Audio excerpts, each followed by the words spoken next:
இந்த உலகத்தில் நான் சமாதானமாக வாழ வேண்டும் என்று சொன்னால் முதலாவது எனக்கும் தேவனுக்கும் இடையே இருந்த பகை சரி செய்யப்படும். முதலாவது எனக்கும் தேவனுக்கும் இடையே இருந்த அந்த ஒரு பிரச்சனை தீர்க்கப்படணும். இந்த பிரச்சனை தீர்க்கப்படாமல் எந்த ஒரு மனிதனாலும் இந்த உலகத்திலே சமாதானமான வாழ்க்கையை வாழ முடியாது. சூழ்நிலைகளில் எந்த ஒரு பிரச்சனை இல்லாமல் இருக்கலாம், ஆனால் தேவனோடு இருக்கிற இந்த பகை நீக்கப்படாமல் மெய்யான சமாதானமான வாழ்க்கை யாரும் வாழ முடியாது. ஒரு உதாரணத்திற்கு நீங்கள் கற்பனை செஞ்சு பாருங்க.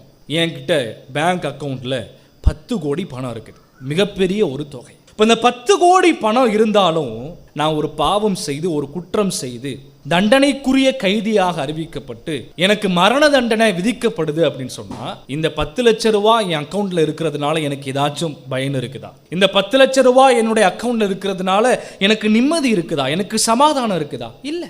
அதே போல நம்முடைய வாழ்க்கையிலே சூழ்நிலைகள்ல எந்த பிரச்சனை இல்லாமல் இருக்கலாம், எனக்கு எல்லா ஆசீர்வாதங்களும் எந்த குறைவில்லாத வாழ்க்கை எனக்கு இருக்கலாம், சூழ்நிலைகள் சரியா இருக்கலாம், ஆனா தேவனோடு இருக்கிற பகை நீக்கப்படாத ஒரு மனிதனாலே நிம்மதியான உண்மையான சமாதானமான வாழ்க்கையை வாழ முடியாது.